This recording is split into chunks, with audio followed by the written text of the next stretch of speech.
In fact, that is the number that Todd dialed. Hi, Todd. How you doing?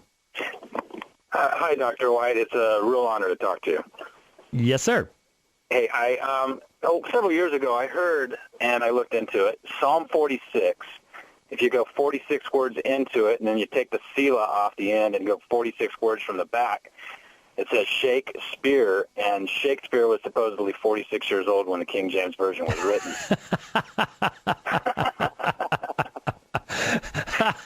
What you're going to do with that, I don't know. Well, you see, now, I've never heard that before, though I have heard about Shakespeare being the Bible, but the problem is when you say 46 words into what? Into the Hebrew text or the English text? Yeah, no, it's the English, the King James Version. Oh, it has to be in the King James Version. Oh, okay, all right. Did you know, now, for a while there was this huge craze of the Bible numbers stuff, the Bible code stuff. Somebody made some big bucks off of that. Did you know that there is an Islamic version of that? No, I didn't. Yep, you can do that with the Quran too. And so if playing with numbers in the Bible proves the Bible is inspired, then I guess playing with numbers in the Quran proves the Quran is inspired. And of course, when you say it has to be in the King James Version, which one? The 1769 Blaney revision? Is the Oxford? Is it the Cambridge? Is it the 1611 version itself, which almost nobody could read?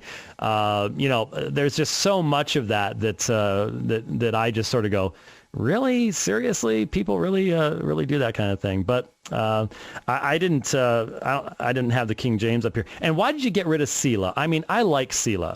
In fact, my fellow elder always reads the Selah. Everybody skips it, but he always reads it. So I guess it doesn't work without Selah. Well, thank you very much. I thought you'd find that humorous. Okay, thanks, Todd, for your call.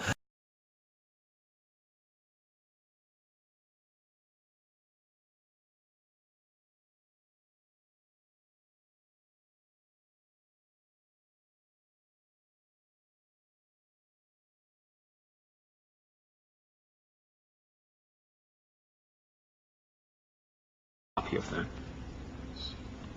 Yes. Thank you very much for the lecture. I wish I was not late today. I'm sorry I was kind of late, but I have a question. When I was in the States, I was as exchange student over there.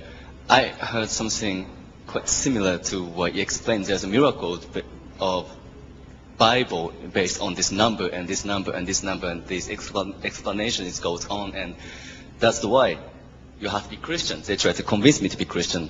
Even I was Christian by the time anyway. So I was just kind of curious how you distinguish yourself from those Christian people who believe there are not high, but sophisticated science in the Bible that some people believe. How do you distinguish yourself from those people? Yes, I understand your question. So the methods can be misused, they can be overused, and I'm familiar with even attempts by Muslims to prove the correspondence between things of a numerical nature in the Quran itself. I've already mentioned the case of Dr. Rashad Khalifa. And in fact, he still has followers who continue along the same lines and insist on some of the same errors, and insist on finding correspondence between things where none seem to exist. But one has to go to a very far-fetched sort of explanation in order to find such correspondence.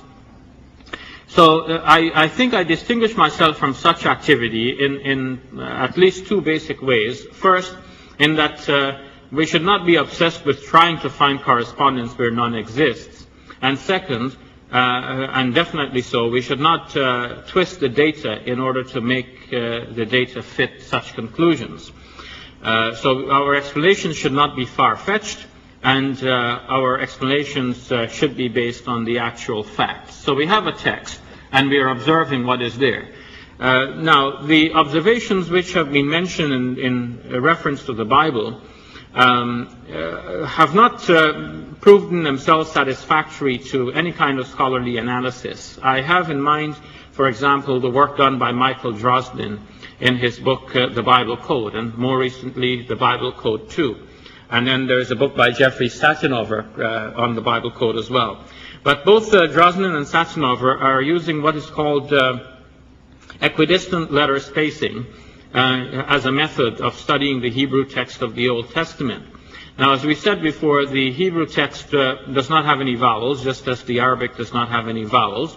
And what these scholars have done is that they have arranged the Hebrew text in lines. They have removed all of the spaces between them, and they have then formed something like a grid that you find in puzzles that you can buy a book of at your local newsstand.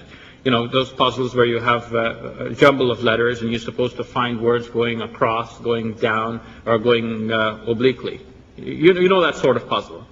So what they have done is that they have taken the pages of the Hebrew Bible and they have arranged it this way, and then they try to find words going every which way. To say if they find correspondences between words, so they find Indira up here and they find shot down here, then they say, see, Indira was to be shot, and that was already predicted in the Hebrew Bible, referring to Indira Gandhi, for example.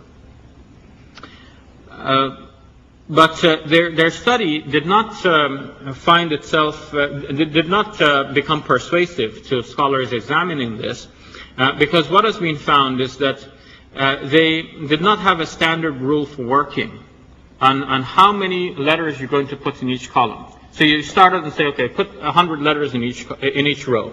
So that means you have 100 columns. And you look for words. If you don't find words that are familiar, then change the number of letters you're going to put in each row. So make it 80. So by snaking it differently, you can get a different combinations and more word possibilities until you get something.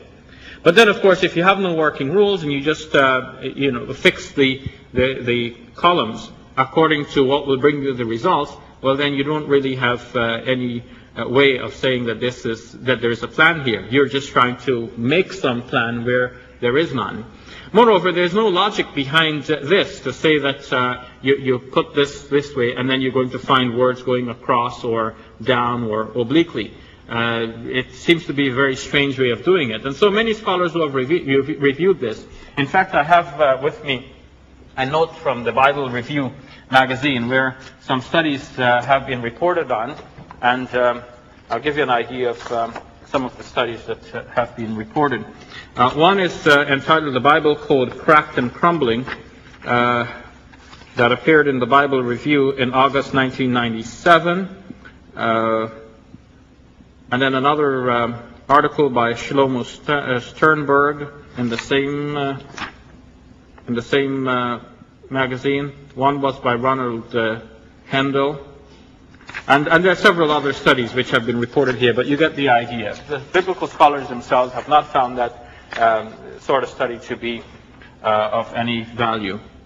And I'm not aware that any other studies regarding numbers of things in the Bible have proven themselves to be worthy of our attention. But I should add that if there is anything in the Bible that corresponds to the kinds of things we've been showing here tonight, that would not be rejected by Muslims, because Muslims believe not only in the Quran, but in all of the scriptures that have been revealed through God's previous prophets, many of which are collected within the pages of the Holy Bible. So if there are some parts of the Bible which prove themselves to be by divine revelation, that should not come as a surprise to any Muslim. Actually, we are limited of time and we only have about 5 minutes to go. So if we could arrange two quick questions, maybe. There's one guy insists here to have a question. Okay, brother. Assalamu alaikum. Just a quick question. To further the miracles sent down by God, the other books, such as the Injil and the Torah, the miracles set in the Quran, is there any signs of similar miracles, as in like saying that tales are written 365 times? Is there similar, miracles in the Torah and the Injil which relate to similar ones in the Quran? Yeah, the quick answer to that is that I'm not aware that any such similar things have been observed in the case of the Torah and the Injil. In terms of science, an excellent book written on this subject is the one by Dr. Maurice Bouquet a French doctor who began to study the Quran from the point of view of science, and he found that whereas the Quran mentions many things that are accurate from a modern scientific point of view and nothing inaccurate, he found, on the other hand, that the previous books did not have the same feature, that there were many inconsistencies and inaccuracies of a historical and scientific nature in the other texts. We've already seen in passing in today's presentation how the genealogy of Jesus in Matthew's Gospel has been deliberately tailored in order to give you the neat fit of three sets of 14 generations each, whereas in fact that was not historically accurate, but theologically important for the writer. So we do not find anything of this nature in the Quranic text. In terms of numbers, I'm aware of some studies that have been done to show numerical correspondences of things in the Old and New Testaments, but I'm not aware that any of these have commended themselves to scholarship, and they have in fact been debunked. So in the end, it looks like the Quran alone has this sort of surprising feature. And there is an explanation for this from the Quranic point of view.